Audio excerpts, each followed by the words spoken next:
우리나라 대부분의 성인들이 어린 시절 학교에서 나누어 주던 체변 봉투를 통해 기생충 검사를 매년 실시했던 기억이 있습니다.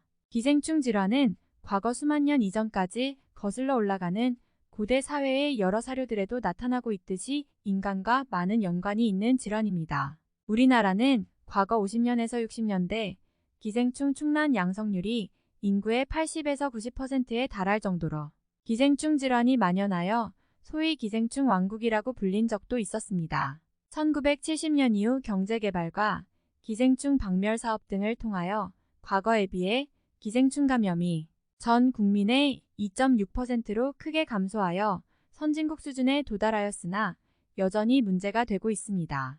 지금도 세계 여러 나라에서 사회, 경제적으로 여건이 열악한 지역에서 위생 상태의 불량, 영양 결핍 등으로 많은 환자가 발생하고 있습니다. 오늘은 우리 주변에서 기생충 감염을 일으키는 음식은 무엇이 있는지 자세히 알아보겠습니다. 첫 번째는 민물고기입니다. 고소하고 감칠맛이 좋아 민물게장이나 민물고기 회를 즐겨 드시는 분들이 많으신데요. 민물고기를 자주 먹는다면 기생충에 감염될 확률이 매우 높다고 합니다. 2010년 울산에서 한 남성이 지인들과 민물 생선회를 먹은 후 40도에 이르는 고열과 발에 무수한 물집이 생기는 증상으로 병원 응급실에 이송되었다가 하루 만에 사망한 사례가 발생했습니다. 그 남성은 비브리오 폐혈증과 비슷한 증상을 보였지만 혈액 검사 결과 생선 비늘 등에서 발견되는 에로모나스균에 의한 폐혈증으로 사망한 것으로 결론 내려졌습니다. 5년 전에도 그 남성은 알코올성 간경화와 간암으로 치료를 받았는데요. 많은 전문의들은 간질환을 앓거나 만성 알코올 질환자 등은 에로모나스균과 같은 기생충에 감염될 경우 생명을 잃을 수도 있다고 경고했습니다. 또 2002년에서 2003년 국립보건원에서는 전남 곡성 주민 약 3,300여 명을 대상으로 조사한 결과 약 600여 명이 간디스토마라는 간흡충에 감염되어 있다고 보고했습니다. 간흡충에 감염되면 간에서 알을 까서 기하급수적으로 늘어나는데 오랫동안 감염된 상태로 방치되면 담간염을 일으키고 담석과 황달을 유발하기도 하며 일부는 담간암으로 발전하는 아주 무서운 기생충입니다. 충격적인 사실은 간흡충은 일반 구충제로도 없어지지 않기 때문에 간기능 검사 및 간CT 등을 통해 감염 여부를 확인 후 치료제를 처방받아야 합니다. 그 밖에도 민물개나 민물가재 등을 통해서도 페디스토마라는 폐흡충에 감염될 수도 있습니다. 최근 민물게장 음식점이 인기를 끌면서 폐흡충에 감염되는 사례들이 늘어나고 있는데요. 폐흡충에 감염되면 폐의 15에서 25cm 크기의 주머니를 형성해 그 안에 알을 낳습니다. 일부 폐흡증은 뇌와 척수 피하 조직 등에 자리를 잡으며 그 일부는 척추를 따라 뇌까지 올라가는데 이때 뇌에 손상을 입혀 뇌출혈을 유발하기도 합니다. 다행히 폐흡충은 프라지퀀텔이라는 약을 복용하면 90% 이상 치료가 가능하다고 합니다. 두 번째는 소의 생간입니다. 소의 생간을 날로 먹으면 건강 증진에 도움이 될 뿐만 아니라 시력을 좋게 만들어준다고 많이들 알고 계신데요.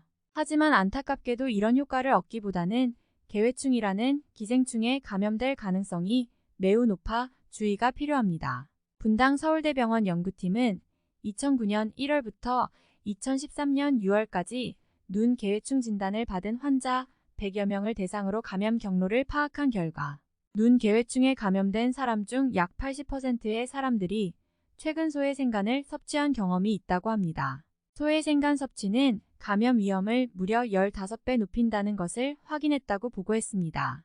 소해생간을 통해 사람 몸속에 들어온 개회충은 장 속에 가만히 있지 않고 몸속 여기저기를 돌아다니면서 간이나 폐와 같은 장기로 이동합니다.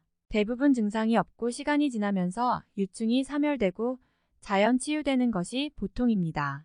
하지만 유충이 눈으로까지 올라가게 되면 눈에 염증을 일으키는 것은 물론 염증 물질을 침착시켜 눈의 한가운데 망막세포를 파괴해 시력을 저하시킬 수 있습니다. 만약 망막 주변에 혼탁이 생겨 후유증으로 흉터 조직을 만들면 실명까지 일으키게 돼 섭취를 가급적 피하는 것이 좋습니다. 또 개회충에 감염되어 간이나 폐에서 염증이 생기면 간암이나 폐암 등의 양성 종양으로 오인할 수도 있습니다. 실제 기생충에 감염된 환자가 암으로 오인되어 값비싼 영상 검사와 조직 검사를 받기도 하며 드물지만 항암 치료와 수술까지 이르는 경우도 있다고 합니다.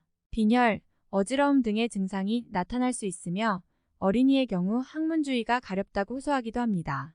기생충에 감염되더라도 대부분 자연적으로 사멸하지만 간혹 기생충 양이 많고 면역력이 떨어져 있는 경우라면 앞서 소개한 감염 증상이 발생할 수 있습니다.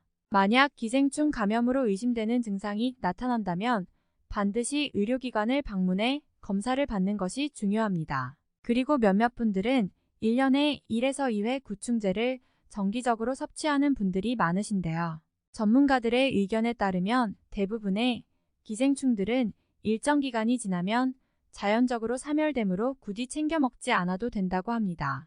다만 날 것을 자주 먹거나 동남아 등으로 해외여행을 다녀왔다면 구충제를 챙겨 먹는 것이 바람직하며 간질환자의 경우 의사와 상담을 통해 처방을 받는 것이 좋습니다. 시대가 발달하면서 기생충에 대한 감염 위험은 크게 줄었지만 앞서 소개한 음식을 잘못 먹으면 감염으로 이어질 수 있으니 주의하셔야 합니다. 평소 소의 생간이나 민물고기를 날로 자주 즐기시는 분이라면 반드시 기생충 감염 여부를 파악하여 증상이 있을 경우 가까운 병원에서 검사를 받으시기 바랍니다. 오늘 영상이 도움이 되셨다면 구독, 좋아요, 알림 설정까지 꾹 눌러주시고 건강했으면 하는 소중한 분께 이 영상을 공유해주세요. 더욱 유익한 영상으로 다시 뵙겠습니다. 건강하고 행복하세요.